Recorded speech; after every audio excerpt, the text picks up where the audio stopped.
আসসালামু আলাইকুম। আপনাদের সামনে ছোট্ট একটা টপিকস নিয়ে আলোচনা করতে চাচ্ছিলাম যে, আপনারা দেখেন যে আপনাদের অনেক সময় আপনাদের মুরগি হলো প্যারালাইজ হয়ে যায় বা বিশেষ করে অনেক সময় ওষুধ বা বিভিন্ন অ্যান্টিবায়োটিক খাওয়ার সময় প্যারালাইজ হয়ে যায়। তো আপনাদের আসলে একটা ধারণা দেওয়ার জন্য যে কোন অ্যান্টিবায়োটিক গুলো খাওয়াইলে সচরাচর মুরগি প্যারালাইজ হওয়ার সম্ভাবনা থাকে বা মুরগির হলো কিডনি ফেইলিউর হয়ে যায় বিশেষ করে। আর কিডনি ফেইলিউর হলে এটার একটা পরোক্ষ কাজ হিসেবে দেখা যায় যে মুরগি অনেক সময় প্যারালাইজ হয়ে যায়।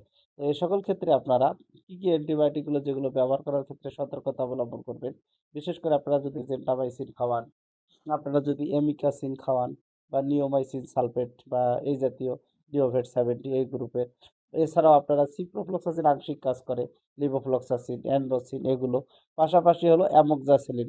এগুলোর ক্ষেত্রে আপনারা যে কাজটা করতে পারেন, মূলত অবশ্যই কিডনি টনিক খাওয়াবেন। অ্যান্টিবায়োটিক খাওয়াইলে কিডনি টনিক অবশ্যই দিবেন। তাহলে অতিরিক্ত যে লিভার কলিজার উপরে যে প্রভাবটা পড়ে সেটা দেখবেন যে তুলনামূলক কম পড়বে এবং আপনাদের মুরগি ভালো থাকবে, সুস্থ থাকবে। ধন্যবাদ।